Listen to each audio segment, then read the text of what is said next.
He told me earlier. He's in the military. He's in the Army National Guard. He just came back from training with the real Army. And he was telling me about he had to train with these guys that were airborne. They put him up in the plane, wanting him to jump out.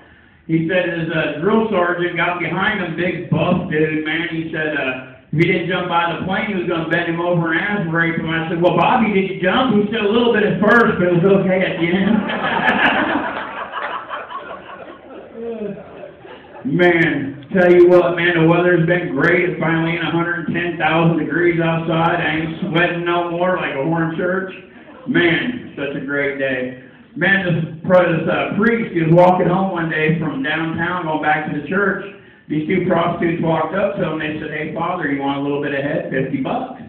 He was like, he didn't know what head was because he ain't up to modern slang. He got back to the church. He seen a nun. He said, Mother, two ladies approached me today, asked me if I wanted some head. They said, $50. He goes, but what is head? She said, $50, Father, just like downtown. Don't nothing change down here at church. The other church joke I got, I hope there ain't no Catholics in the audience. If there is, oh well, I'm telling anyway. You know why Catholic altar boys have a perfect part in their hair? It's not a sin, my son. It's not a sin. It's perfectly okay. Which sets up my joke about Father Louis. Father Louis is the oldest Catholic priest in history. He's got to take a shit one day. He's taking confession. He's sitting there and he's trying to find a scapegoat. He sees Bob the janitor. He says, sticks his head up the confession booth, says, hey Bob, come down here a minute, man. I need you to fill in for me. He goes, look, it's real easy. All you got to do is listen to what they say. Line it up with the punishments up here on the ceiling of my booth. It's all right there. It's posted. Says, all right. So Father Louis goes to shit. Bob sits down. Very first lady comes in and says, forgive me, Father, for I've sinned. It's been a week since my last confessional. I've committed oral sex. Bob looks up and down, can't find none for oral sex, so he sticks his head out the booth. He sees Johnny the altar boy. And he says, hey, Johnny, what does Father Louis usually give out for oral sex? Johnny says, 2 Hershey bars and a Pepsi on a good day. Sorry. I am Catholic, so I can tell the jokes. It kind of goes back to that old stereotype thing, you know. I figured I'd upgrade a little bit. If I'm picking on my own religion, nobody will get mad at me but me. And I figured you guys probably don't want to hear no more trailer park jokes. I mean, I kind of wore those out, you know. Unless you want to hear jokes about inbred hillbillies doing their sisters while they're fighting off the enemy, you know. You know, the landlord, the guy that said we ain't taking Section 8 no more. Billy Bob, there's your eviction notice. Take you, your meth lab, and your 18 kids on down the road. No, I don't want your wife giving me a lap dance. I don't want that bitch touching me or the doorknob on the way out of my office. Just go. You know what I mean? Been there, done that. I lived in a trailer once in Texas. Then we had a tornado come through, and that trailer landed in Dayton, Ohio. I just ain't found my way out of here yet.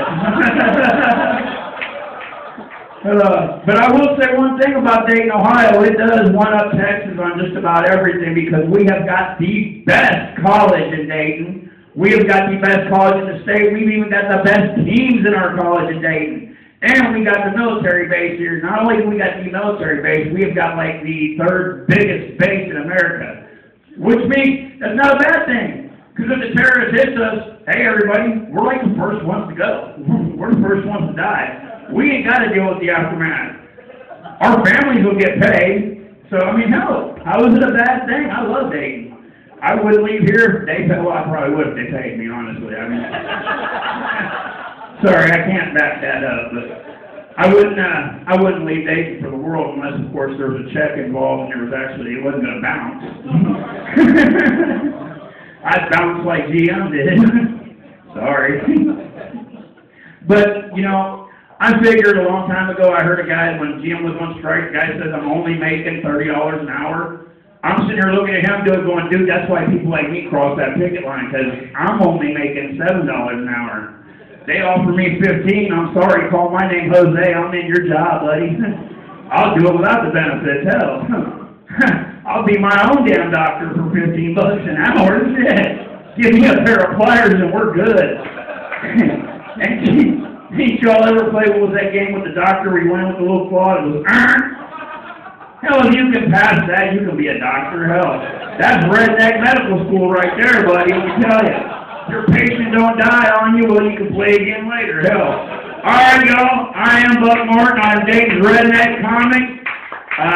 That's about all I got. Love you guys, man. It's the best club on the face of the earth, so all you that hear are love your hell. And that's it for me tonight. Bye, y'all. Top line, everybody.